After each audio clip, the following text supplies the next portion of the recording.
Hey everybody, this is Dr. Maples. Today I want to have an honest conversation about grades. Sometimes with college we have this sense that grades are super important. And don't get me wrong, there's some situations where we really have to think about grades. Likewise, there's this post-graduation life where you're going to start a career, but we need to know if grades are really going to matter then. And then there's grad school. There's a whole bunch of different levels in which grades could matter and also sometimes where they just really don't. So, what I want to do today is set the record straight and help you understand when grades matter and when they don't. Hopefully, that'll make your college experience just a little bit easier. We got a lot to talk about today. Let's get started.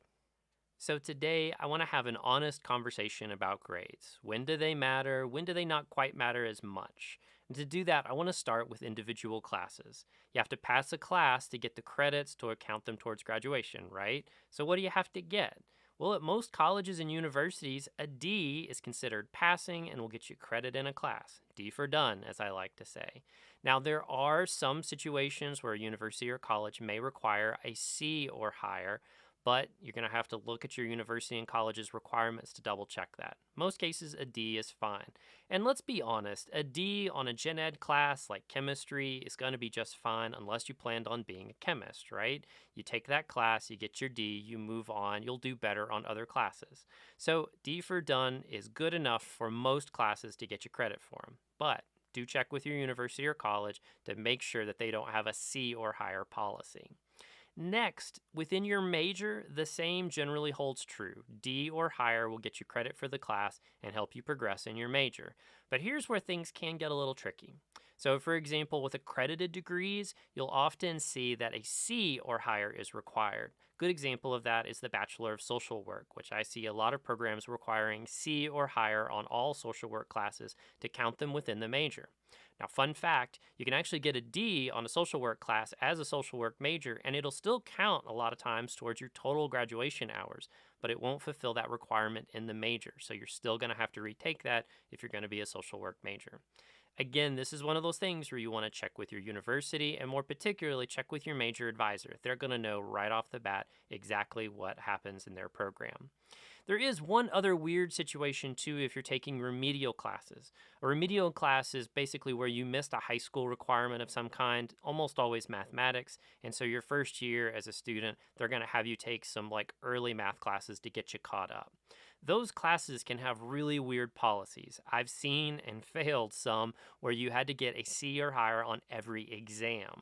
Likewise, I've seen cases where you have to get a C or higher to pass the class. And here's the other weird thing about these kinds of courses. You usually don't get credit hours for them. So when you're thinking about scholarships and stuff like that, it can count towards your scholarships, but you don't actually get credits. You just basically get a check that you fulfilled this prerequisite requirement, and now you can take that math class that nobody really wants to take, right?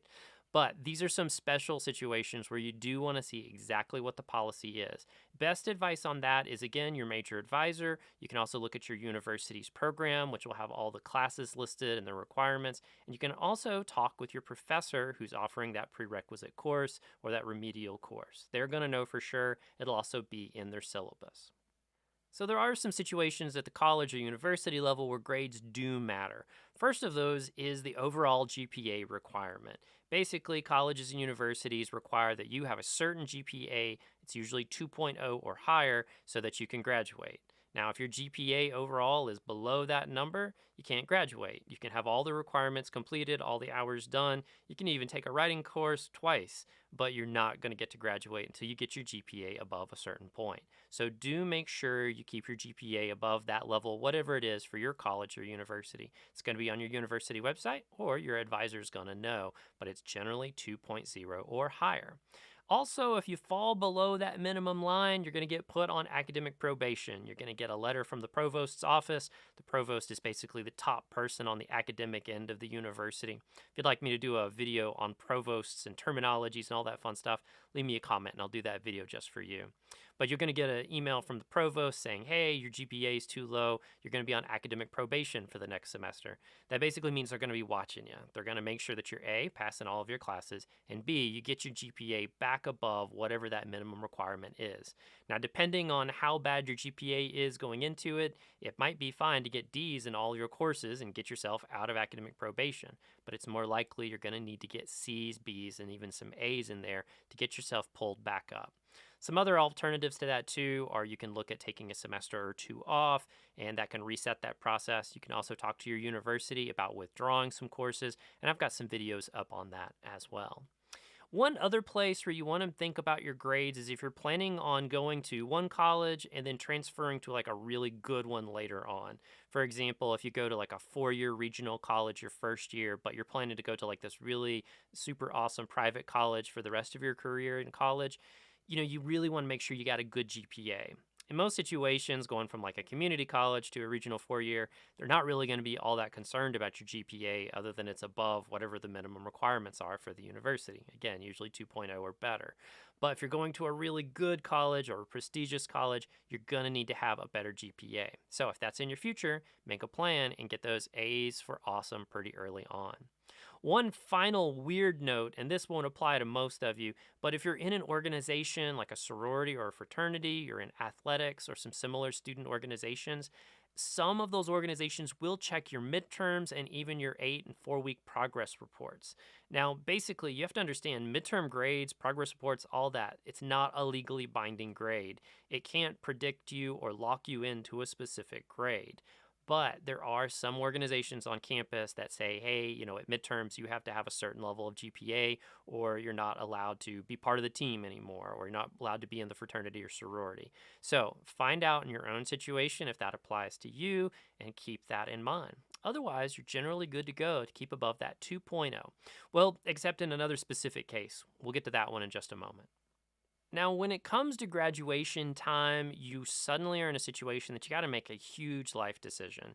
You got to decide if you're heading into the labor market or if you're going to head into graduate school. Or if you're lucky, if you're going to take a year off and figure out what you're going to do, because hey, that's a great time to do that.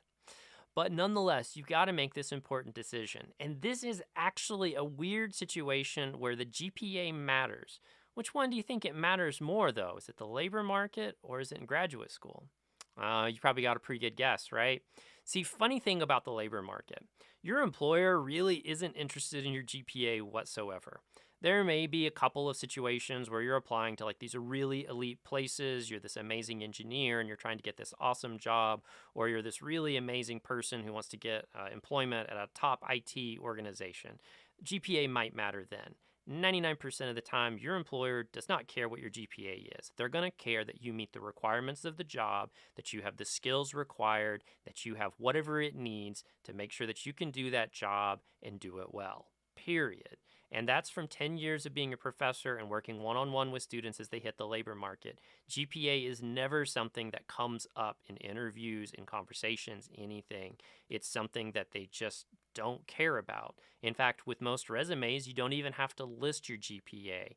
It's probably not even something that's going to come up on an application or even in an interview because people just don't care. What they want are the skills that you learned in college. So your GPA really isn't going to help you on the labor market. You know where GPA is going to help you? Graduate school. Yeah. In fact, if you've got a great GPA, graduate school applications get a lot easier from the start. Sometimes that means that they'll waive your GRE exam, which is basically a very difficult graduate exam. It means that you might qualify for special scholarships, that you can be considered for internal funding in your department. It can even make the acceptance process a little easier. But a GPA alone ain't gonna cut it.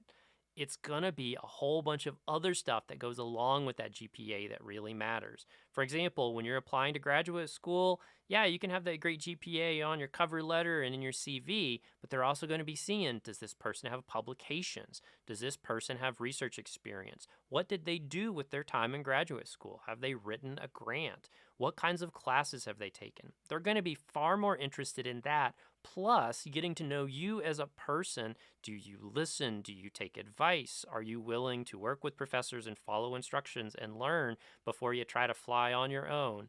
These are the kinds of things that are going to be far, far more important than a GPA. So, a GPA alone is not your ticket through graduate school. It will make the door a little easier to get through, but it's not the whole story. I'm going to do some more videos in the future on applying to graduate school. If there's a specific issue about graduate school you'd like me to cover in a video, you let me know. Otherwise, that's it for grades. I've got to be honest. Grades matter to the degree that you just got to have that 2.0 and make sure you can get across the graduation stage. If you're headed into the labor market, your GPA is not really going to follow you any farther than that.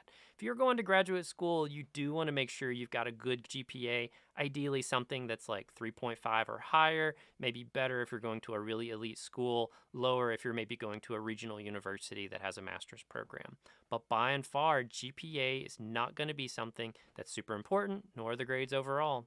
That's all we got today, folks. We'll see you next time. Take care.